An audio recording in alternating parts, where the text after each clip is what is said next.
Hi, do you get that draft in the wintertime? You know, the coldness that kind of comes through the window? It just chills. You don't want to turn the heat up because of expense. Well, we're going to talk about how to make insulated curtains. My name is Daniel King, and I'm a designer, and I make curtains.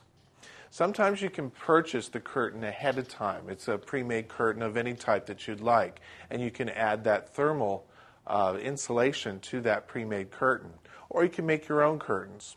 What you would need, of course, is a tape measure. You want to get the thermal backed fabric and then cut that out to measure it to fit the size of the pre-made curtain. So we'll say we're going to work with a pre-made curtain. Cut it to the same dimension. You're going to want to then pin it to the pre-made curtain, and you're going to fold over the edges and stitch along the edge. This thermal will help keep out the heat, and it will also help keep in the cool during the summertime. Helps to keep the coolness inside.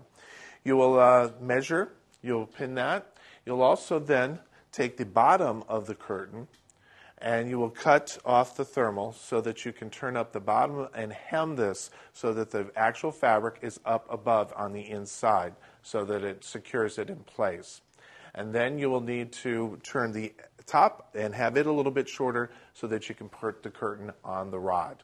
And that's how you can keep the cool weather out during the winter and the cool weather in during the summer, making thermal curtains or insulated curtains. My name is Daniel King. Thank you.